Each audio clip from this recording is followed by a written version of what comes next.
இருக்கும் என்று கேட்டுக்கொள்கின்றேன். அதே போல ஒற்றுமையோடு இருந்து டைம் எடுத்துக்கிறேன், தப்பில்லைங்களா?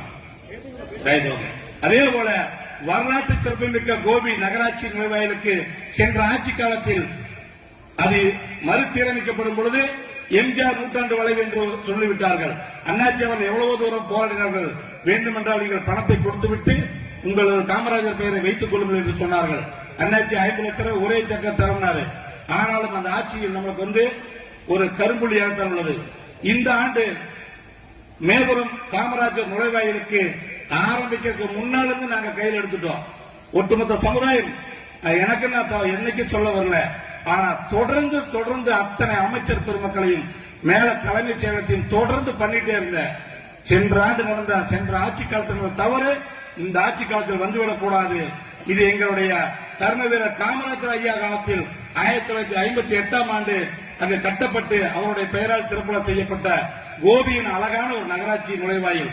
அதற்கு எங்களுடைய கர்ம வீரர் காமராஜர் பெயர் தான் வைக்க வேண்டும் என்று உறுதியாக சொல்லி தொடர்ந்து அழுத்தம் கொடுத்துக் கொண்டே இருந்தோம். அதை மாண்புமிகு முதல்வர் அவர்கள் நம்முடைய மாண்புமிகு அமைச்சர் சு முத்துசாமி தொடர் அறிவித்தின் பேரில் இன்று பாத்தீங்கன்னா காமராஜருடைய பெருந்தலைவர் காமராஜர் வளைவு என்று பெயர் வைத்துள்ளார்கள். இந்த நேரத்தில் அவர்களுக்கு நெஞ்சமிருந்த நன்றியை தெரிவித்துக் கொள்கிறேன்.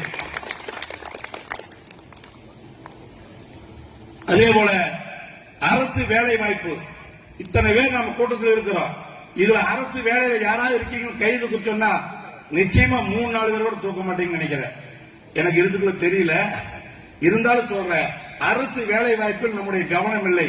படித்த இளைஞர்கள் அனைவருமே அதை பற்றி சிந்தனை இல்லாமல் இன்று மரமேற பிஇ படித்தவர்கள் பட்டதாரிகள் அனைவருமே இன்று மரமேற சென்று கொண்டிருக்கின்றார்கள்.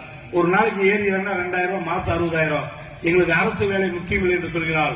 ஆனால் நீங்கள் செய்யக்கூடிய வேலை காரணம் தப்பினால் மரணம் எனக்கூடிய 60 அடி உயரத்தில் நீங்கள் செய்யக்கூடிய வேலையை பார்க்கும் பொழுது தயவு செய்து அதிலிருந்து உங்களை எல்லாம் மீட்டு அரசுடைய வேலை வாய்ப்பில் உங்களை இயக்க வேண்டும். அண்ணாச்சி அவர்கள் நிறைய இடத்தில் நம்முடைய டிஎன்பிசி வகுப்புக்கான வகுப்புகள் நடைபெற்றது. அதை சரியாக யாரும் பயன்படுத்துவதில்லை. விழிப்புணர்வு இல்லாத காரணத்தினால் நம்முடைய அரசு பதவிகள் எல்லாம் அடுத்தவர்கள் ஆண்டு கொண்டிருக்கிறார்கள், ஆட்சி பண்ணிக் கொண்டிருக்கின்றார்கள். தயவு கூர்ந்து அரசு வேலைவாய்ப்பு என்றால் ஒட்டுமொத்த நாடார்களும் ஒருங்கிணைந்து இனி வரக்கூடிய சாதிவாரி கணக்கெடுப்பு நடத்தும் பொழுது நாடார் என்ற ஒற்றை வார்த்தை மட்டுமே நீங்கள் குறிப்பிட்டு அதில் அரசு 10% உள் இடஒதுக்கீடு வழங்க வேண்டும் என்ற இந்த நேரத்தில் நான் கோரிக்கை வைக்கின்றேன். அதன் மூலம் நம்முடைய பல்லாயிரக்கணக்கான மாணவ மாணவிகளுக்கு நிச்சயமாக வேலை கிடைக்கும் என்பதை இந்த நேரத்தில் கேட்டுக்கொள்கின்றேன்.